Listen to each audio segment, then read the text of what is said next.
Hello, I'm Sheriff Kevin Rambosk, and I want to welcome you to On Scene.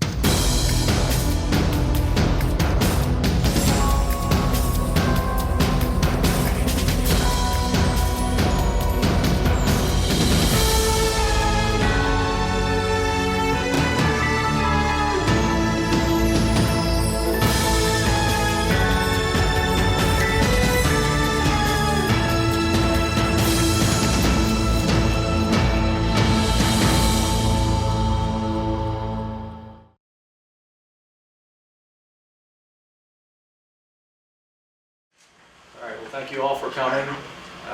We'd like to announce the completion of a significant year-long cocaine trafficking operation. And we want to give you some background on it. As with other investigations, this one will be ongoing, so we're going to have some limitations on what information we're going to be able to provide. But today I can stand here and tell you that it has resulted in the warrants for the arrest of 14 individuals spread out throughout Lee and Collier County. 12 of those persons have been arrested at this point. We have seized 2 kilos of cocaine, 6 grams of heroin, Xanax, marijuana, $180,000 in cash, as well as stopped through conspiracy charges, much more. And I'm going to talk a little bit about how that would have translated through the investigation had it been successful. I think you're going to see that the magnitude of the level of the bonds are significant, ranging from $250,000 to over $3.2 million. Which will show you that these are serious people throughout Southwest Florida in our community in Collier County. I wanted to let you know first who we partnered with. Obviously, the Collier County Sheriff's Office Vice Intelligence and Narcotics Unit has been doing a terrific job this year. As you might remember, we were here with you just 9 months ago talking about a significant heroin arrest and 18 individuals. They were right back at it and have come up with this, which really started with crack cocaine and powdered cocaine. But as importantly, we have the 20th Judicial Circuit State Attorney, Attorney Scudery here, and Katie Rumsley. I want to thank you specifically. I will tell you that they did a terrific job. They were here at all hours of the day and night, and we appreciate all the help that you've provided. We also had help in picking individuals up from the Lee County Sheriff's Office.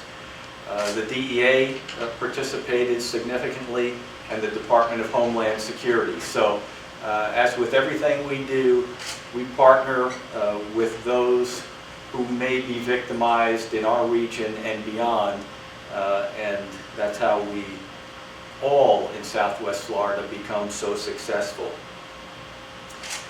The case was initiated, as I mentioned, about a year ago. It will severely impact the ability to move forward and do street deals. That's really important because what we've taken off in actual drugs, and more than that, what we have prevented through conspiracy purchases that ultimately turn into individual cases is significant. And we're going to talk a little bit about how that is. It was an undercover trafficking operation with powdered cocaine from Texas via Mexico. That's important because we keep seeing the link to those areas in everything we do. During the investigation, suspects conspired to selling approximately 11.5 kilograms of cocaine. That would have been a value of about $369,000. But more importantly than that, that's what could have led into 1,000 doses out in the street. So as we take off the drugs or we stop the conspiracy, and this would have only been in a 3-month period, and it's replicated every 3 months. So with these individuals in jail, and I significantly doubt that they will be getting out too soon with the bonds that they're involved in, you'll see that that is very significant, and that street value probably would have been about $575,000, again, for just a 3-month period.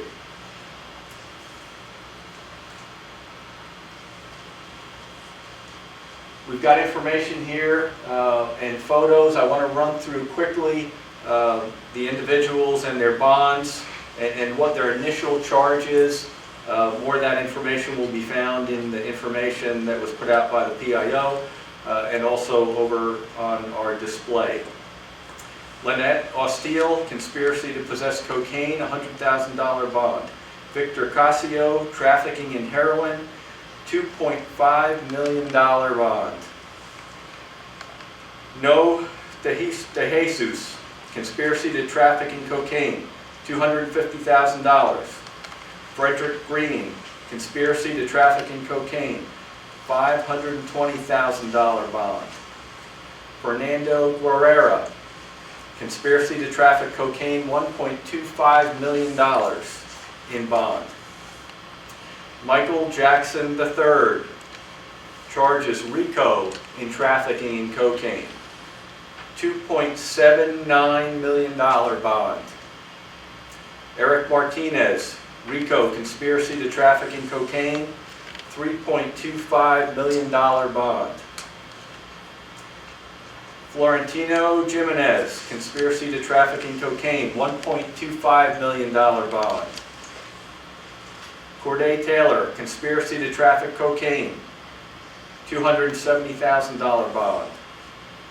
Cristobal Torres, conspiracy to traffic cocaine, $250,000 bond.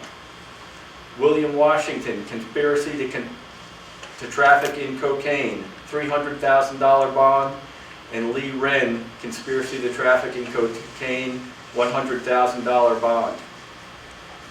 As you can see, these individuals with the bonds that have been set by the judge were believed to be significant and potential harm to the residents of Collier, Lee, and other counties of Southwest Florida.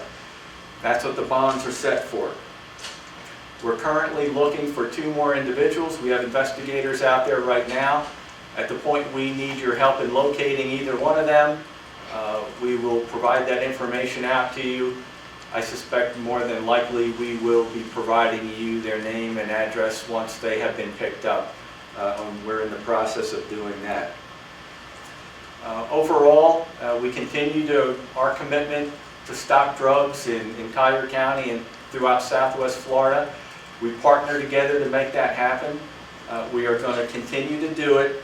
And this is one more terrific investigation by all parties concerned. We've got Captain Storr here from Organized Crime.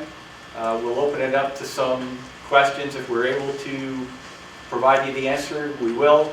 Otherwise, we'll ask you to wait until we finish picking up the other 2 individuals.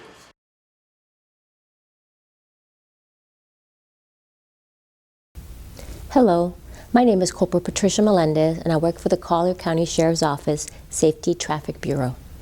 In 1981, the state of Florida removed the requirement for vehicles that travel on our roadways to have a state inspection, and the responsibility to ensure vehicles were safe to use was handed over to law enforcement. With this in mind, and with the summer months and rainy season approaching, the Collier County Sheriff's Office Safety and Traffic Enforcement Bureau will be on the lookout for unsafe vehicles during their patrol duties. This will include vehicles with bald tires, cracked windshields, non-functional lights, illegal window tint, and other defects. Approximately 10% of vehicle crashes in Collier County had some sort of vehicle defect. Our aim is to make sure that drivers are aware that they must maintain their vehicles for their safety and the safety of other drivers.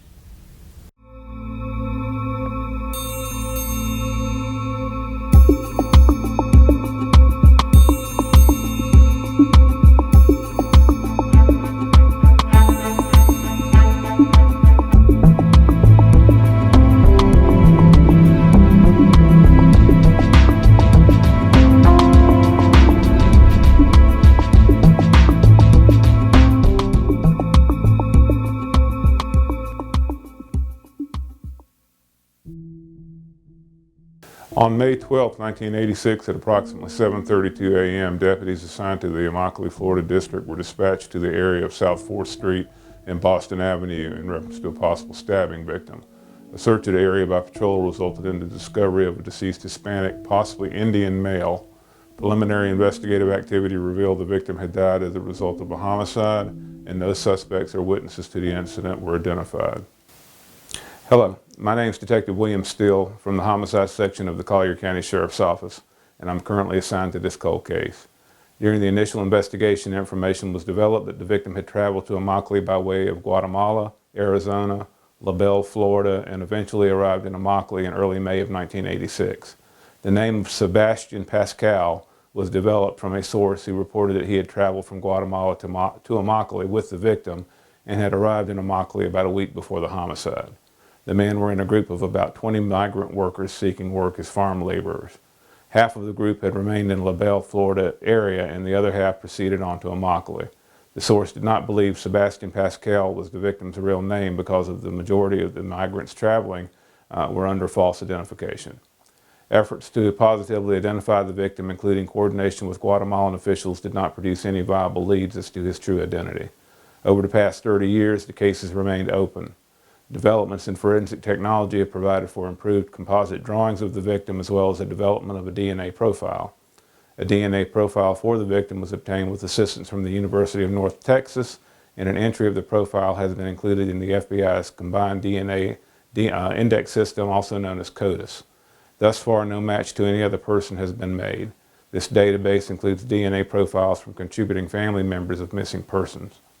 Photographs of the victim's clothing have been also released to the various media outlets and missing person organizations.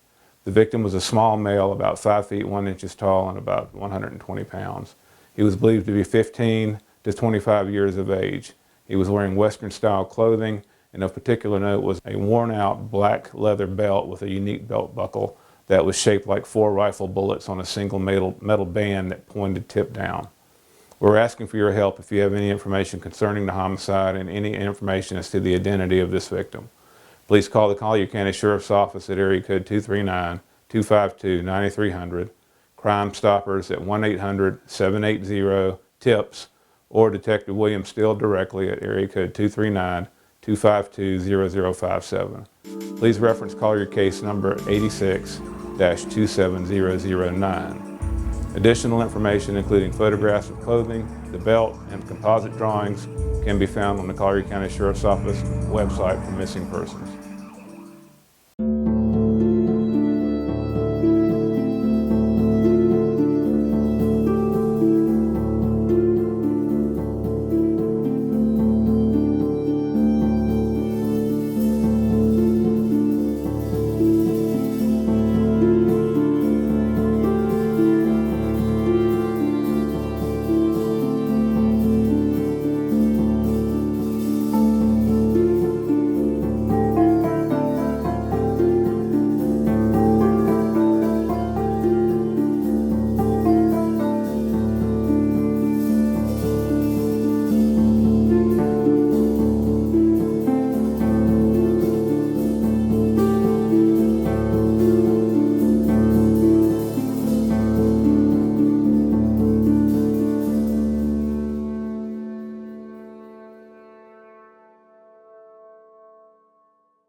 We hope you've enjoyed our program, and we look forward to seeing you next month.